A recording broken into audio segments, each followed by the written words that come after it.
You may be wondering what this big tower is behind me. Well, this is my new PC.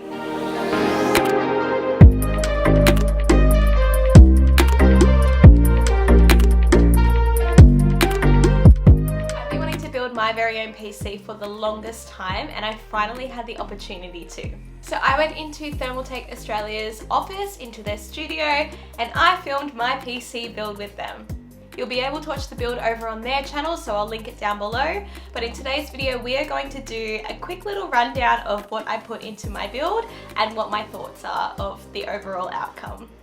So I've always wanted to build my very own PC, but I really could never afford it, and I didn't have the opportunity to for a while now. It's always been easier for me to run off laptops, and that's pretty much what I've done my whole computer life. Because this is my first PC build, I wanted to make sure that I made something that would stand out and be a hero piece for my office. I wanted something that I would love, but something that also wouldn't date too much and would be easy to upgrade over time. Previously, when I bought my first gaming laptop, which was 2 years ago, I bought an Omen 15 laptop, and that ran pretty well. That had an i7 in there with 16GB of RAM, and then I ended up giving that to my brother when I was gifted a laptop from ASUS last year. And that was the Zephyrus M16 laptop that had the 11th gen Intel i9 in there with 32GB of RAM and a 3070 graphics card. Now that was a powerhouse of a laptop. It still is. I still have it and I still use it. But I did want to put a PC in here, that way I could dedicate to content creation, to proper gaming, and as well as streaming. Cable management with laptops was a nightmare for me, and no matter how much I tried to tidy it up, it always became a mess. So now with this tower, it's made that look so much better, and the tower looks pretty good too. I opted to go with the full-size tower. Now, I didn't realize it was going to be this big, but I absolutely love it and I'm super happy with the size. Yes, it is massive, it's bigger than me, but it sits on the desk really nicely and it really is the hero piece of this room. I wanted something futuristic looking, something that was a little bit not normal, I guess you could say. Not like the standard squared or cube PC builds. I wanted something that had its own personality.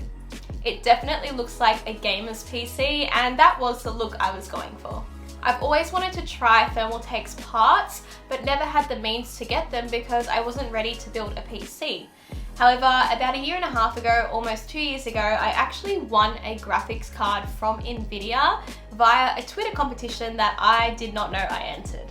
What I won was a Founders Edition Nvidia RTX 2080 Ti GPU, and that has been sitting in my cupboard for quite a while now, so it was definitely time to put it into a build. So my Founders Edition RTX 2080 Ti is finally unboxed after all this time, and it looks so stunning. Oh my god. And because I wanted to use some Thermaltake parts, I did reach out to them to see if they wanted to collaborate on some content. And here we are, we have the final product here. The build is up on their channel. We have a behind the scenes video going live on my channel after this video, and then obviously we have today's video too. So everything in this build was purchased by myself except for that GPU because I did win that, but none of this was sponsored. I'd been looking at cases from Thermaltake and I fell in love with this case here, and this is the AHT600 in Snow. In regards to the parts of the PC, I will have the full list listed in the description below, but some hero pieces in the build is definitely the CPU. So I opted to go with the 12th generation Intel Core i7 processor, the 12700K. I wanted something that was new and current, and I did want to go with the 12th gen. I settled for an i7 because I didn't need the i9 power like I had with my laptop, but I don't play too many games on PC. I am starting to now, but it's still not enough for me to go overboard with an i9.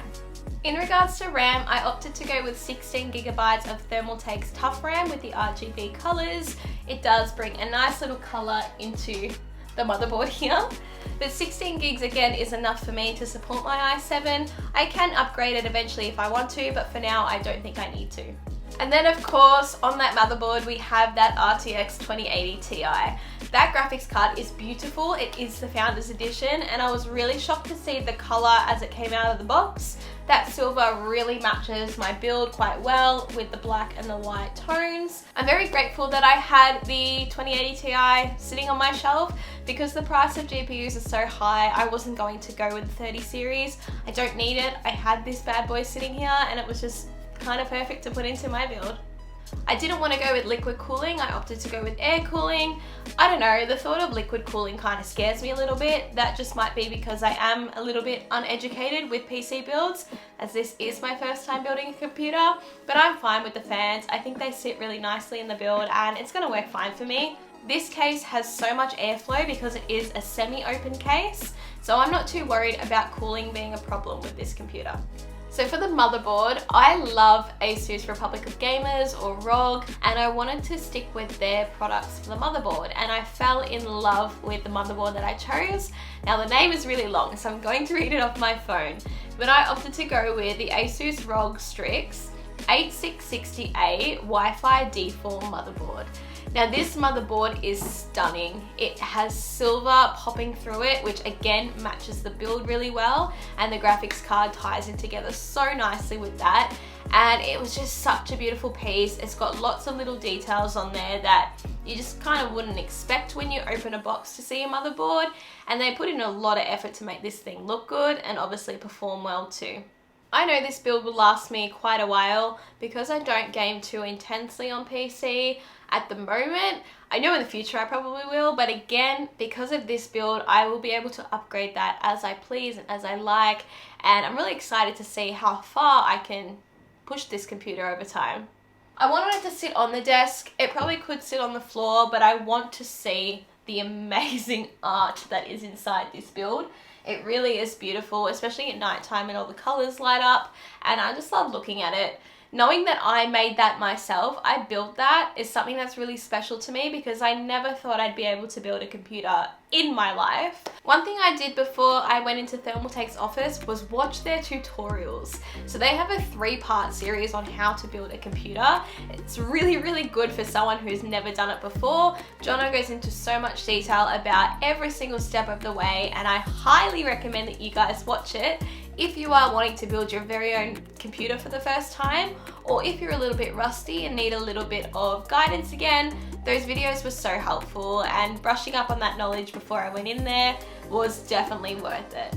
So I'll leave them linked below in the description as well for you. Definitely check them out and make sure you subscribe to their channel too. And if you're not subscribed to mine already, that would be nice too.